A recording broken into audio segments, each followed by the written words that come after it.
नमस्कार रेल साथियों। हम सोल्व कर रहे थे एपीओ का क्वेश्चन पेपर। डब्ल्यूसीआर जोन का ये पेपर था। 150 तक हमने इसमें कर लिए थे और आगे बढ़ने से पहले दो प्रश्नों के उत्तर में हम संशोधन कर लेते हैं और तो जिनके कमेंट्स आए हैं तो कमेंट्स वो सही भी हैं। तो एक बार हम जो प्रश्न नंबर 17 और प्रश्न नंबर 27 है उसको हम संशोधन कर लेते हैं।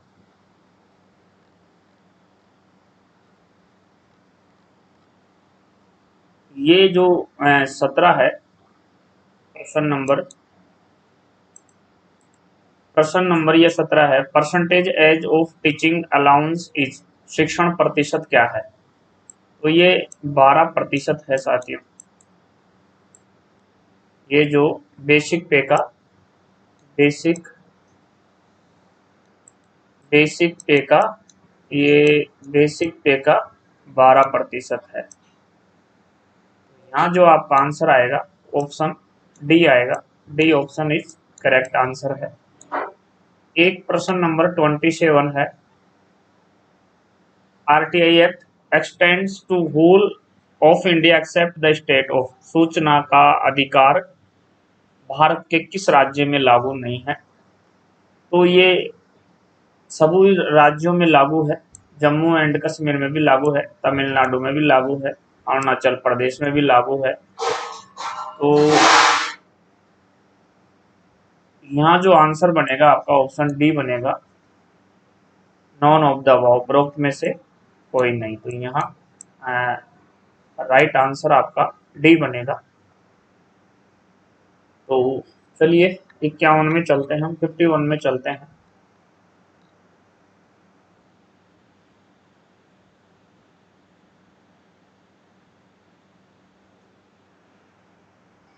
फिफ्टी वन है। Who is the nodal officer for preparation of works program and sending it to railway board? Works programme railway board भेजने के लिए नोडल अधिकारी है। तो वो आता है आपके पीसी, प्रमुख मुख्य इंजीनियर। ऑप्शन ए यहाँ पे आपका करेक्ट आंसर है। वृक्ष प्रोग्राम के लिए पीसीई, प्रमुख मुख्य इंजीनियर। हाँ, ऑप्शन आपका ए करेक्ट हो जाएगा।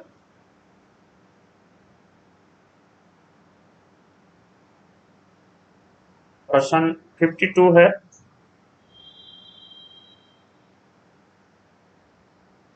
Sanctioning authority for processing out of turn works is, out of turn कार्य स्वीकृति के लिए सक्षम प्राधिकारी कौन है? तो इसके लिए जीएम महोदय इसके लिए सक्षम प्राधिकारी है, जनरल मैनेजर। ऑप्शन सी यहाँ आपका करेक्ट हो जाएगा, महाप्रबंधक, ऑप्शन सी।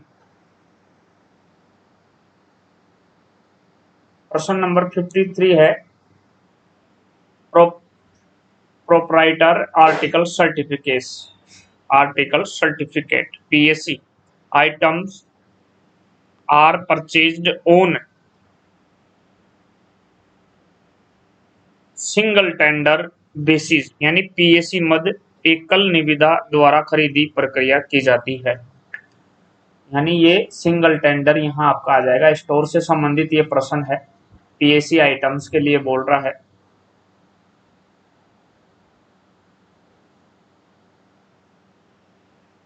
तो यहाँ पे आपका जो आंसर आएगा वो आंसर बनेगा आपका सिंगल टेंडर, एकल निविदा।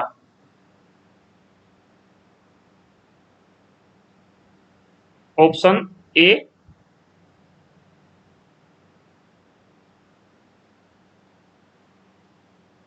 ऑप्शन ए आपके बिल्कुल यहाँ करेक्ट हो जाएगा।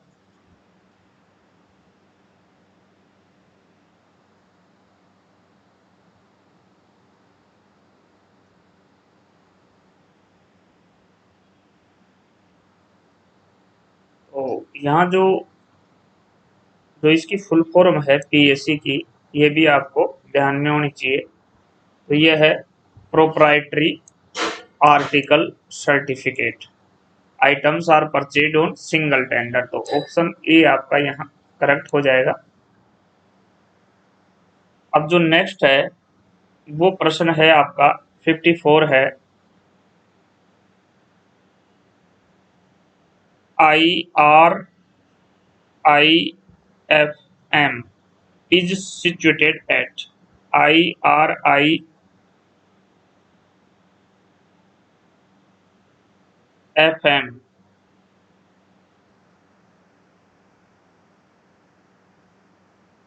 situated at, तो ये कहाँ स्थित है?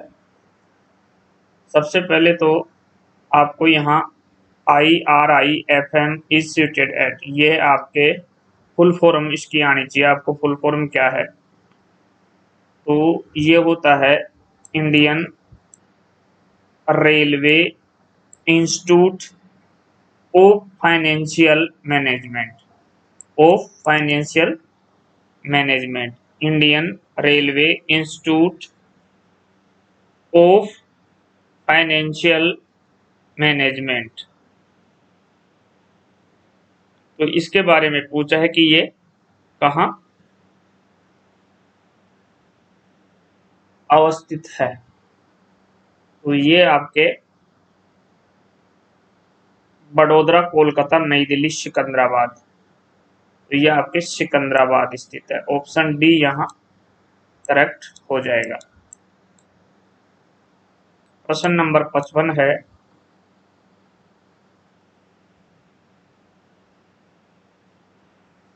Advisor in railway board is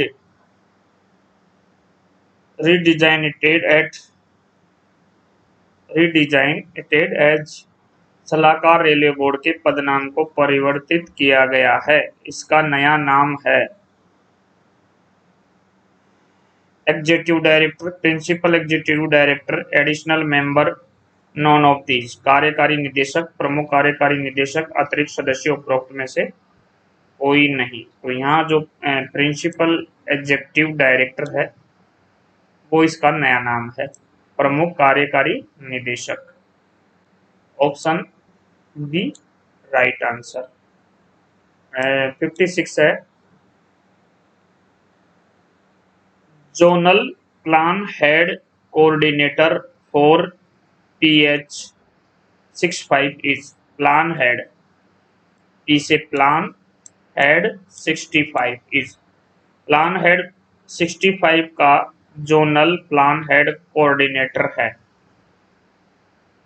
तो यहाँ दे रखा है पीसी, पीसीपीओ, पीएफईए, पीसीओएम। तो यहाँ जो आपका राइट आंसर बनेगा वो बनेगा पीसीपीओ, प्रमुख मुख्य कार्मिक अधिकारी, प्रिंसिपल चीफ पर्सनल ऑफिसर। यहाँ आपका ऑप्शन बी आंसर करेक्ट है। 57 है, who is responsible for watching of canons of financial proprietary as per para 116 of Indian railway finance code.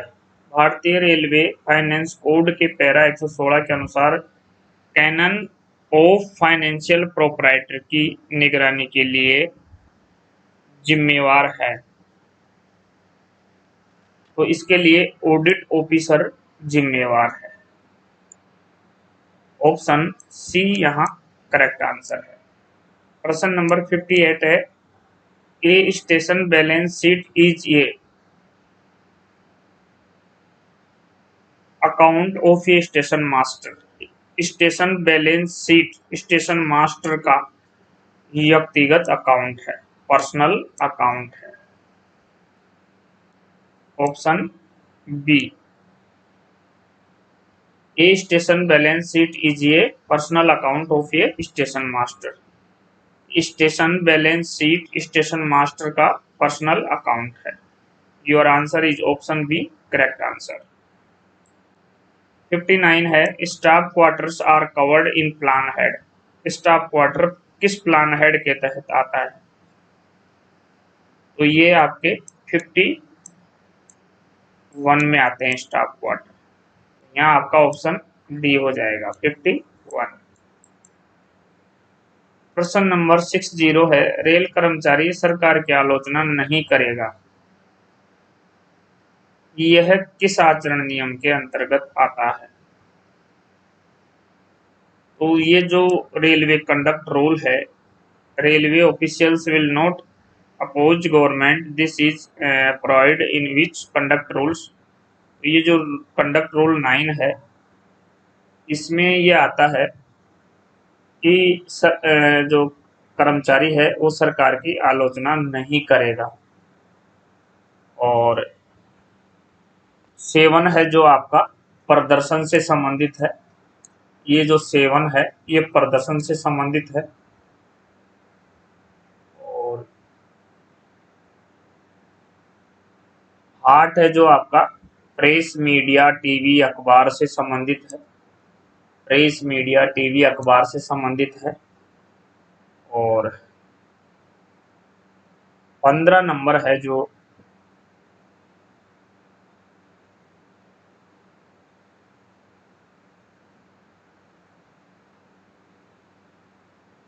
आपके निजी व्यापार व नौकरी से संबंधित। ये जो 15 है ये निजी व्यापार एवं नौकरी से संबंधित है। 8 है जो आपके टीवी अखबार मीडिया से संबंधित है। और 7 नंबर है जो आपके प्रदर्शन से, धरना प्रदर्शन इत्यादि से संबंधित है। 9 नंबर है वो सरकारी कर्मचारी सरकार की आलोचना नहीं करेगा। तो यहाँ ऑप्शन बी आपका करेक्ट हो जाएगा। प्रश्न नंबर 61 है,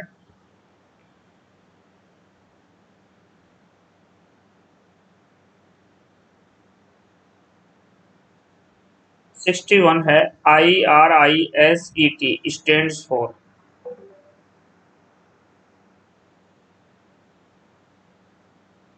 61 है IRISET स्टैंड्स फॉर। IRISET का विस्तार रूप है।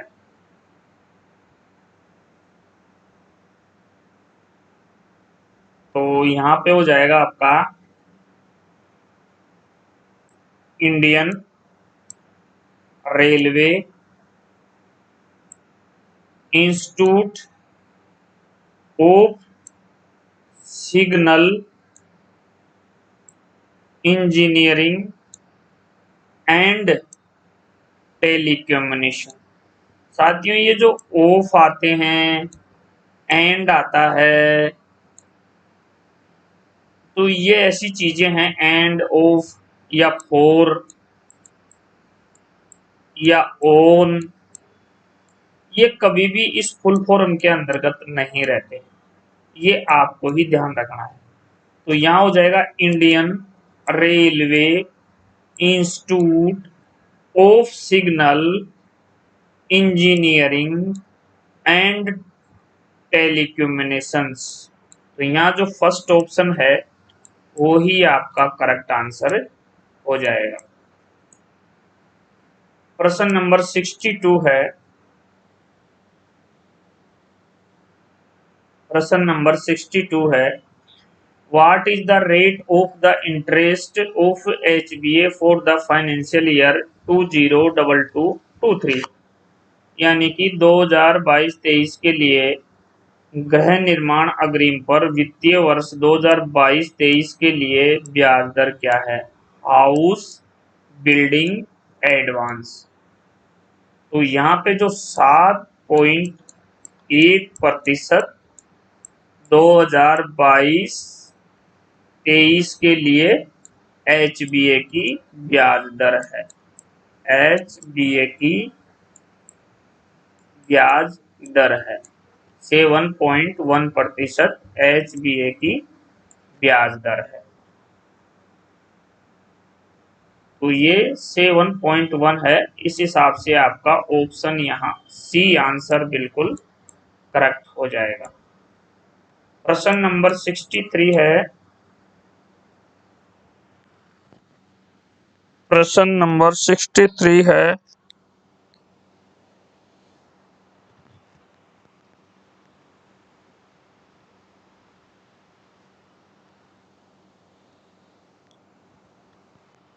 प्रश्न नंबर 63 है,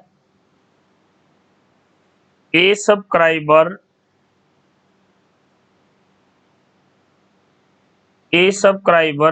may opt not to exit from national pension system on attaining the age of superannuation up to the age of। नई पेंशन प्रणाली में एक अभिदाता सेवानिवृत्त आयु प्राप्त करने के उपरांत भी किस आयु तक योजना से बाहर न होने का विकल्प चुन सकता है।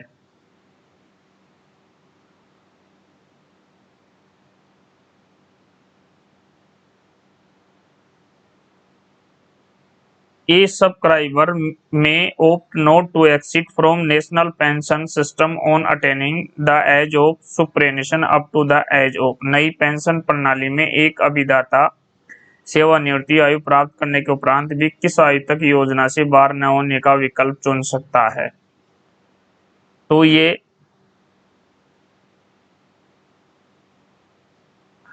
इसके लिए है 75 वर्ष, 75 ईयर्स, 75 ईयर्स।